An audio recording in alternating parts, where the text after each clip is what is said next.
सोचिए एक इंसान जिसने मेडिकल की मोटी मोटी किताबें पढ़ी हों, जिसने हिपोक्रेटिक ओथ ली हो कि वो जिंदगी बचाएगा।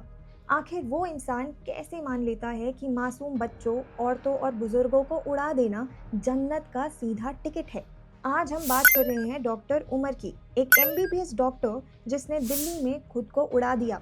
लेकिन आज का मुद्दा सिर्फ उमर नहीं है। मुद्दा ये है कि कैसे एक पढ़ा लिखा सूट बूट पहनने वाला इंसान एक चलता फिरता बॉम्ब बन जाता है। वो कौन सा स्क्रिप्ट है या कौन सा सॉफ्टवेयर है जो इनके दिमाग में इंस्टॉल किया जाता है। आज हम इस टेरर इंडस्ट्री के बिजनेस मॉडल को डिकोड करेंगे 7 चैप्टर्स में। Chapter 1, the profile, doctor versus terrorist. हमारे दिमाग में एक टेररिस्ट की इमेज क्या होती है? एक गरीब, अनपढ़, भटका हुआ नौजवान जिसे पैसे का लालच देकर बहकाया जाता हो, राइट? लेकिन पुलवामा का रहने वाला ये डॉक्टर उमर मोहम्मद इस इमेज को चकनाचूर कर देता है। उमर कोई बेरोजगार नहीं था, वो एक क्वालिफाइड डॉक्टर था, मेडिकल कॉलेज में प्रोफेसर था। उसकी सैलरी 8 to 9 लाख रुपीस थी। वो अच्छी अंग्रेजी बोलता था, सोफिस्टिकेटेड था। लेकिन वही हाथ जो सर्जरी करके जान बचा सकते थे, उन्होंने बॉम्ब बनाया। उमर ने खुद को उड़ाया और 15 और लोगों की मौत का कारण बना।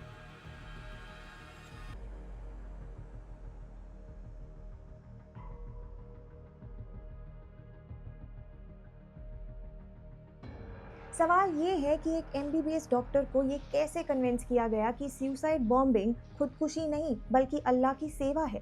जब उमर का वीडियो सामने आया तो वो चिल्लाया नहीं, वो शांत था। उसका कन्फेशन एकदम ठंडे दिमाग से किया गया था।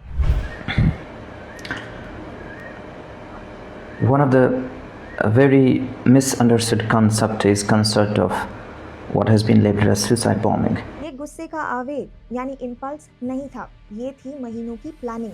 ये केस गरीबी का नहीं है, ये केस है जहरीली आइडियोलॉजी का। एक ऐसी आइडियोलॉजी जो डिग्रीज नहीं देखती, सिर्फ दिमाग ढूंढती है इन्फेस्टेशन करने के लिए।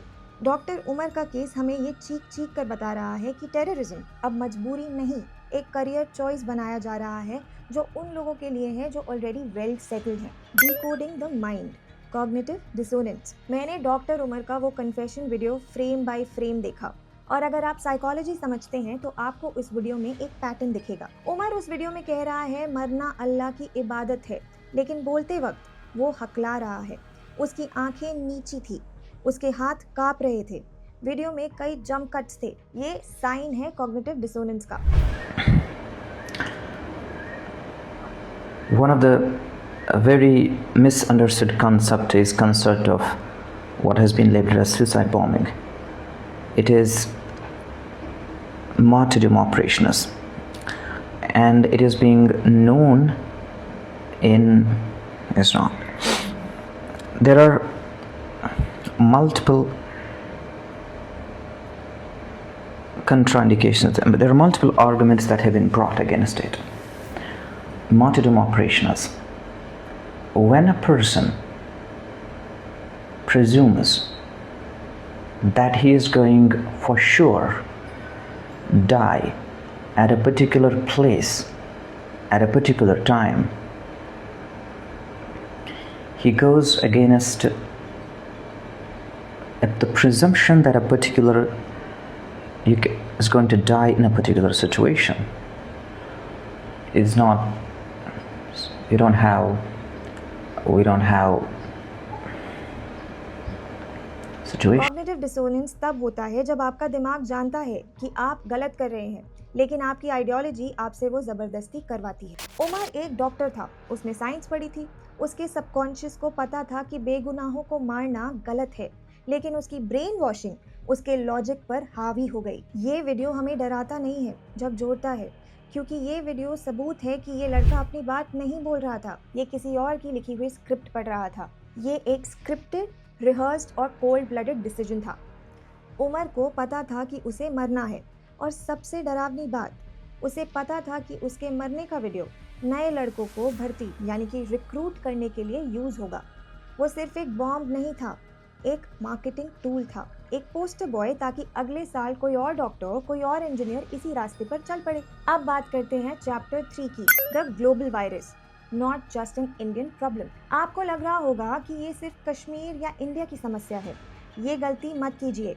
ये एक ग्लोबल पैंडेमिक है। 2013 से 2016 के बीच यूरोप से अराउंड 6000 नौजवान सीरिया और इराक गए थे आईएसआईएस ज्वाइन करने। कौन थे ये लोग? ये फ्रेंच, ब्रिटिश, जर्मन सिटीजन्स थे। ये इंजीनियर्स थे, ग्राफिक डिजाइनर्स थे, आर्किटेक्ट्स थे। इनके पास अच्छी जॉब्स थी, लविंग फैमिली थी, लग्जरी लाइफ। लेकिन एक दिन ये बैग उठाते हैं और गायब हो जाते हैं। इनके माँ बाप आज तक रो रहे हैं कि हमें तो पता ही नहीं चला। यही पैटर्न अब इंडिया में दिख रहा है।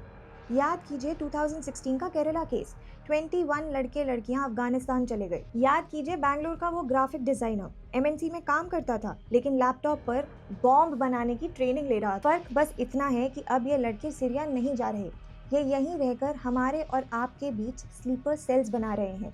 ये रिमोट कंट्रोल रेडिकलाइजेशन है। हैंडल कहीं और बैठा है और बॉम्ब यहाँ फट रहा है। ये वो वायरस है जो बॉर्डर क्रॉस नहीं करता, सीधा इंटरनेट के जरिए आपके घर की वाईफाई में घुसता है। Chapter 4, the recruitment funnel, how it works. आज हम उस बिजनेस मॉडल को एक्सपोज करते हैं जिसके तहत एक नॉर्मल लड़का टेररिस्ट बनाया जाता है। ये हवा में नहीं होता, इसकी एक पूरी इंडस्ट्री है। इसे हम कहते हैं द टेरर रिक्रूटमेंट फनल, जिसका स्टेप 1 है आइडेंटिफिकेशन। इंस्टाग्राम या फेसबुक पर कोई हैंडल आपकी पोस्ट पर कमेंट करेगा, अस्सलाम वालेकुम भाई, आपकी बात बहुत सही लगी। स्टेप 2 रहेगा आइसोलेशन। धीरे धीरे बात डीएम यानी कि डायरेक्ट मैसेजेस में आएगी। आपको आपके परिवार और दोस्तों से काटा जाएगा। कहा जाएगा कि ये लोग तुम्हें नहीं समझेंगे, असली सच सिर्फ हम जानते हैं। फिर होगा स्टेप 3, इंडॉक्ट्रिनेशन यानी जहर घोलना। फिर भेजे जाएंगे पीडीएफ्स और वीडियोस। कहा जाएगा देखो तुम्हारा असली घर खिलाफत है, ये देश, ये लोग तुम्हारे दुश्मन हैं। और सबसे खतरनाक बात, वो हैंडलर कभी सामने नहीं आता। वो 7 समुंदर पार बैठकर टेलीग्राम के एन्क्रिप्टेड चैट रूम में एक 18 इयर्स के लड़के का दिमाग रिमोट कंट्रोल कर रहा होता है। ये लोग डिजिटल मुजाहिदीन पैदा कर रहे हैं। उमर का केस भी कोई एक्सीडेंट नहीं था, वो भी इसी फनल का एक प्रोडक्ट था। ये एक सोची समझी स्ट्रैटेजी है। पढ़े लिखे लड़कों को टारगेट करो, क्योंकि अगर एक डॉक्टर बॉम्ब बनाएगा तो इम्पैक्ट बड़ा होगा। अब बात करते हैं चैप्टर 5 की, addressing the elephant, this is not Islam. जब भी कोई ऐसी घटना होती है तो एक बहुत बड़ा तबका यानी सेक्शन खड़ा हो जाता है और कहता है इसका इस्लाम से कोई लेना देना नहीं है, ये भटके हुए नौजवान हैं। आज हमें ये नाटक बंद करना होगा। मैं इस्लाम विरोधी नहीं हूँ।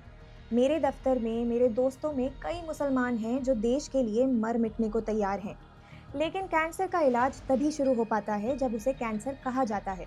अगर आप उसे हल्का सा दर्द कहेंगे तो वो पूरा शरीर खा जाएगा। हमें मानना पड़ेगा कि दुनिया में एक पैरेलल इस्लाम चलाया जा रहा है जो वहाबी आइडियोलॉजी से प्रेरित है, जो गल्फ फंडिंग पर चलता है और जिसका मकसद सिर्फ नफरत फैलाना है। जब कोई माइक पकड़कर खुलेआम कहता है कि काफिरों को मारना सवाब का काम है, तो हम ये कहकर पल्ला नहीं झाड़ सकते कि ये नॉट रियल इस्लाम है, क्योंकि वो लड़का, वो डॉक्टर उमर, इसी बात को रियल इस्लाम मानकर मरा है। ये डिनायल मोड बंद करना होगा। देश के मुसलमानों को खड़े होकर कहना होगा कि ये जो मौलवी नफरत फैला रहा है ये हमारा नहीं है। ये जो टेलीग्राम ग्रुप मौत का जश्न मना रहा है ये हमारा नहीं है, क्योंकि जब तक आप बीमारी का नाम नहीं लेंगे तब तक दवा असर नहीं करेगी। खामोशी सहमति मानी जाएगी। अब आते हैं चैप्टर 6 पे, a message to the parents, the warning science. ये सेगमेंट हर उस माँ बाप के लिए है, चाहे वो किसी भी धर्म के। डॉक्टर उमर के परिवार ने कहा हमारा बेटा तो मासूम था, वो बच्चों से प्यार करता था। 15 लोगों को मारने वाला मासूम नहीं हो सकता। माँ बाप अक्सर वो साइंस मिस कर देते हैं जो उनकी आंखों के एकदम सामने होते हैं। अगर आपका बच्चा अचानक बदल गया है, अगर वो रात रात भर फोन पर खुसुर करता है, अगर वो अचानक अपने पहनावे को लेकर बहुत कट्टर हो गया है, अगर वो अपने पुराने दोस्तों से कट गया है और नई ऑनलाइन संगत में रहता है, अगर वो हर बात पर कौम, मजहब और दुश्मनी की बातें करने लगता है, तो सावधान हो जाइए, क्योंकि आज नहीं रोका तो कल जब अखबार में फोटो छपेगी कि आतंकी मॉडल का सरगना गिरफ्तार, तो आपके पास रोने के अलावा कोई और ऑप्शन नहीं बचेगा। अपने बच्चों को कीबोर्ड वॉरियर्स मत बनने दीजिए, उन्हें इंसान बनाए रखिए। अब हम बात करेंगे चैप्टर 7 की, the cycle of hate, the final conclusion. आखिर में ये बात सिर्फ एक तरफ की नहीं है। लगेगी आग तो आएंगे घर कई जद में, यहाँ पे सिर्फ हमारा मकान थोड़ी है। जब डॉक्टर उमर जैसा कोई शख्स बनता है तो उसका फायदा दूसरी तरफ के कट्टरपंथी भी उठाते हैं। वो नफरती चिंटू जो ट्विटर पर बैठकर मुसलमानों के नरसंहार यानी जेनोसाइड की बातें करते हैं, जो गोभी की खेती जैसे कोड वर्ड्स यूज करके मौत का मजाक उड़ाते हैं, वो भी उतने ही बड़े गुनहगार हैं। क्योंकि जब आप नफरत फैलाते हैं तो आप उस टेरर रिक्रूटर का काम आसान कर देते हैं। वो रिक्रूटर उस 18 इयर्स के लड़के को आपका ट्वीट दिखाता है और कहता है, देख, इसीलिए हथियार उठा ले। ये एक साइकिल ऑफ हेट है जो कि दोनों तरफ के एक्सट्रीमिस्ट एक दूसरे को फ्यूल करते हैं। फैसला हमें और आपको करना है, जो शांत है, जो मेजॉरिटी में है। क्या हम अगला डॉक्टर उमर बनने देंगे? क्या हम अपने घरों में, अपने दोस्तों में वो कॉन्वर्सेशन शुरू करेंगे जो इस जहर को काट सके? याद रखिएगा, बॉम्ब फटने के बाद ये नहीं पूछता कि मरने वाला हिंदू है या मुसलमान, वो सिर्फ मारता है। इससे पहले कि अगली हेडलाइन में किसी और डॉक्टर का नाम हो, जाग जाइए।